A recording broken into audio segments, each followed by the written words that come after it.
ಜೈ ಬಲೋ ಭಾರತ್ ಮಾತಾಕ್ಕೆ ಜೋರಾಗಿ ಎಲ್ಲರೂ ಕೇಳಿಸ್ಬೇಕೇಳ್ರಿ.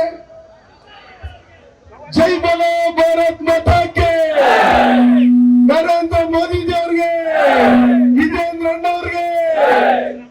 ಬಂಧುಗಳೇ, ಈ ದಿನ ಏನು ನಮ್ಮ ಕೋಲಾರದಲ್ಲಿ ಜನಾಕ್ರೋಶ ಯಾತ್ರೆಯನ್ನ ನಮ್ಮೆಲ್ಲರ ನೆಚ್ಚಿನ ನಾಯಕರಾದಂತಹ ವಿಜೇಂದ್ರಣ್ಣವರ ನೇತೃತ್ವದಲ್ಲಿ ವಿರೋಧ ಪಕ್ಷದ ವಿಧಾನ ಪರಿಷತ್ ನಾಯಕರಾದಂತಹ ಚಲವಾದಿ ನಾರಾಯಣಸ್ವಾಮಣ್ಣವರು ಹೃದಯ ರೋಗ ಮತ್ತು ಹೃದಯ ಶಸ್ತ್ರಚಿಕಿತ್ಸೆ, ವ್ಯಾಸ್ಕ್ಯುಲರ್ ಶಸ್ತ್ರಚಿಕಿತ್ಸೆ, ಸಮಗ್ರ ಹೃದಯ ಆರೈಕೆ ಸೇವೆಗಳಿಗಾಗಿ ನಿಮ್ಮ ವಿಶ್ವಾಸಾರ್ಹ RL Jalappa Narayana heart centre, STUMC campus, Tamaka, Kolar. 180030090309.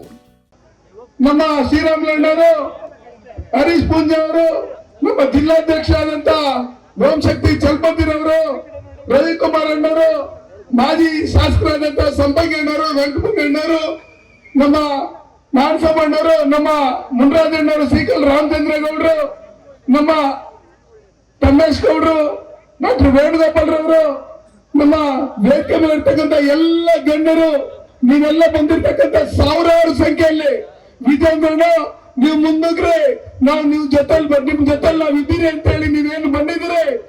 ಇವತ್ತು ಜನಾಕ್ರೋಶ ಯಾತ್ರೆ ಮಾಡ್ಬೇಕು. ಕರ್ನಾಟಕದ ಭ್ರಷ್ಟ ಕಾಂಗ್ರೆಸ್ ಸರ್ಕಾರದ ವಿರುದ್ಧವಾಗಿ ಏನು ಜನರಿಗೆ ತೊಂದರೆ ಆಗ್ತಾ ಇದೆ ಅದನ್ನ ತಿಳಿಸ್ಕೊಡ್ಬೇಕಂತ ಎಲ್ಲ ಈ ಕಾರ್ಯಕ್ರಮವನ್ನ ಮಾಡಿದ್ದು. ಆದ್ರೆ ನಮ್ಮ ನೆಚ್ಚಿನ ಪ್ರಧಾನಮಂತ್ರಿಗಳಾದಂತಹ ಸನ್ಮಾನ್ಯ ನರೇಂದ್ರ ಮೋದಿಜಿ ಅವರು ರಾತ್ರಿ 1:44 ಏನು ಜಮ್ಮು ಕಾಶ್ಮೀರದಲ್ಲಿ ನಡೆದಂತ ನಮ್ಮ ಹಿಂದೂ ಸಹೋದರರ ಹತ್ಯೆ ನಡೀತು. ನಮ್ಮ ಹೆಣ್ಮಕ್ಕಳ ಸಿಂಧೂರವನ್ನ ಆ ಉಗ್ರರ ಮೇಲೆ ಕಿತ್ಕೊಂಡ್ರು. ಅದಕ್ಕೆ ಸನ್ಮಾನ್ಯ ನರೇಂದ್ರ ಮೋದಿ ಅವರು ಆಪರೇಷನ್ ಸಿಂಧೂರ್ ಅಂತ ಹೇಳಿ ಹೆಸರಿಟ್ಟು ಇವತ್ತು ಪಾಕಿಸ್ತಾನದಲ್ಲಿ ಇರ್ತಕ್ಕಂಥ ಉಗ್ರಗಾಮಿಗಳ ಎಲ್ಲ ನುಗ್ಗಿ ಇವತ್ತು ಅದನ್ನ ಧ್ವಂಸ ಮಾಡೋದ್ರ ಮುಖಾಂತರ 100 ಜನನ್ನ ಬಲಿ ತೆಗೆದುಕೊಂಡು ನಮ್ಮ ಹೆಣ್ಣು ಮಕ್ಕಳಿಗೆ ನೋಡಿ ನಿಮ್ಮ ಸಿಂಧೂರನ್ನ ತೆಗೆದಿರ್ತಕ್ಕಂಥವ್ರನ್ನ ನಾವು ಇನ್ನು ಬಲಿ ತಗೊಂಡಿದ್ದೀರಿ ಅಂತ ಹೇಳಿ ನೋಡಿಸ್ಕೊಟ್ಟಿದ್ದಾರೆ. ಬಂಧುಗಳೇ, ನಾವೆಲ್ಲ ಕರ್ನಾಟಕ ರಾಜ್ಯದಲ್ಲಿ ನೋಡ್ತಾ ಇದ್ದೀರಿ ಈ ಪೆಲ್ಲಂಗಾವು ದಾಳಿ ಏನ್ ನಡೀತು. ನಾವು ಈ ದೇಶದಲ್ಲಿ ಇರ್ತಕ್ಕಂಥ ಪ್ರತಿಯೊಬ್ಬರು ಇಲ್ಲಿ ನಾವು ತಿಳ್ಕೊಬೇಕಾಗಿರೋದಿಷ್ಟೇ. ಕಾಂಗ್ರೆಸ್, ಬಿಜೆಪಿ, ಜೆಡಿಎಸ್ ಅದನ್ನೆಲ್ಲ ಸೈಡ್ಗಿಟ್ಟು ಸನ್ಮಾನ್ಯ ನರೇಂದ್ರ ಮೋದಿ ಅವರಿಗೆ ನಾವು ಸಾಥ್ ಕೊಡಬೇಕು. ಅವ್ರ ಜೊತೆ ನಾವು ಇದ್ದೀರಿ ಅಂತ ಹೇಳ್ಬೇಕು.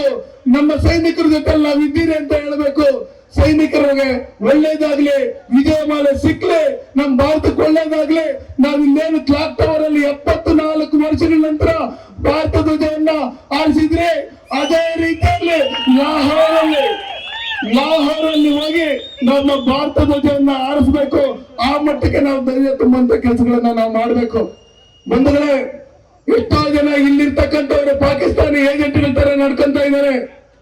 ಇವತ್ತು ಇಲ್ಲಿರ್ತಕ್ಕಂಥ ಪಾಕಿಸ್ತಾನದವ್ರಿಗೆ ಇಲ್ಲಿರ್ತಕ್ಕಂಥ ಸರ್ಕಾರದವರು ಪ್ರಜೆಗಳಿಗೆ ರಕ್ಷಣೆ ಕೊಡ್ತಾ ಇರ್ತಕ್ಕಂಥ ಕೆಲಸಗಳು ಮಾಡ್ತಾ ಇದ್ದಾರೆ.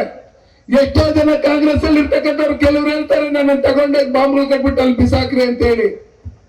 ಅದಕ್ಕೋಸ್ಕರ ನಿಮ್ಮೆಲ್ಲರ ಮುಖಾಂತರ ನಾನು ಹೇಳೋದಿಷ್ಟೇ, ಯಾರ್ಯಾರಿಗೆ ಇಲ್ಲಿದ್ದು ಪಾಕಿಸ್ತಾನಿ ಏಜೆಂಟ್ಗಳಂತೆ ವರ್ತನೆ ಮಾಡ್ತಾ ಇದ್ದೀರೋ ನರೇಂದ್ರ ಮೋದಿ ಅವರು ನಿಮ್ಗೊಂದು ಅವಕಾಶ ಮಾಡಿಕೊಟ್ಟಿದ್ದಾರೆ. ದಯವಿಟ್ಟು ಬೇಕಾದ್ರೆ ನೀವು ಪಾಕಿಸ್ತಾನಕ್ಕೆ ಹೋಗ್ಬಿಡಿ. ಆದ್ರೆ ಇಲ್ಲಿದ್ದು ಪಾಕಿಸ್ತಾನ ಮಕ್ಕಳ ತರ ನೀವೇನಾದ್ರು ನಡ್ಕೊಂಡ್ರೆ ಮುಂದಿದೆ ಮಾರಿ ಹಬ್ಬ. ಅದಕ್ಕೋಸ್ಕರ ನಾವೆಲ್ಲ ಒಗ್ಗಟ್ಟಾಗ್ಬೇಕು. ಇಲ್ಲಿ ನಾವೆಲ್ಲ ಸೇರಿರ್ತಕ್ಕಂಥವ್ರು ಪ್ರತಿಯೊಂದು ಮನೆಯಲ್ಲೂ ನಾವು ಸೈನಿಕರಾಗಿ ನಾವು ಕೆಲಸ ಮಾಡಬೇಕು. ನಮ್ಮ ಮಕ್ಕಳ, ನಮ್ಮ ದೇಶದ ರಕ್ಷಣೆ ನಮ್ಮ ಕೈನಲ್ಲಿ ಸಾಧ್ಯವಿದೆ. ಅದಕ್ಕೋಸ್ಕರ ನಾವೆಲ್ಲ ಒಗ್ಗಟ್ಟಾಗಿ ಸನ್ಮಾನ್ಯ ವಿಜೇಂದ್ರಣ್ಣವ್ರ ಕೈ ಬಲಪಡಿಸೋದ್ರ ಮುಖಾಂತರ ಕರ್ನಾಟಕ ರಾಜ್ಯದಲ್ಲಿ ಭಾರತೀಯ ಜನತಾ ಪಾರ್ಟಿ ಸರ್ಕಾರ ಅಧಿಕಾರಕ್ಕೆ ತರಬೇಕು. ಮುಂದಿನ ದಿನಗಳಲ್ಲಿ 175ಕ್ಕೂ ಹೆಚ್ಚಿಗೆ MLAಗಳನ್ನ ಗೆಲ್ಸ್ಕೊಡೋದ್ರ ಮುಖಾಂತರ ಕರ್ನಾಟಕ ರಾಜ್ಯದಲ್ಲಿ ದೇಶದ ಪರವಾಗಿ ನಾವಿದ್ದೀರಿ. ಇವತ್ತೇನು ಭ್ರಷ್ಟ ಕಾಂಗ್ರೆಸ್ ಸರ್ಕಾರ ಇದೆ ಅದನ್ನ ಕಿತ್ತೋಗಿದ್ದೀರಿ ಅಂತ ಹೇಳಿ ನಾವು ಇವತ್ತು ಶಬ್ದ ಕೈಗೊಳ್ಳಬೇಕು ಅಂತ ಹೇಳಿ ನಿಮ್ಮನ್ನ ಕುರಿತು 4 ಮಾತನಾಡಲು ಅವಕಾಶ ಮಾಡಿಕೊಟ್ಟು ಎಲ್ಲರಿಗೂ ಒಂದ್ಸೆ ನನ್ನ ಮಾತನ್ನು ಮುಗಿಸ್ತಾ. ಜೈ ಹಿಂದ್, ಜೈ ಭಾರತ್.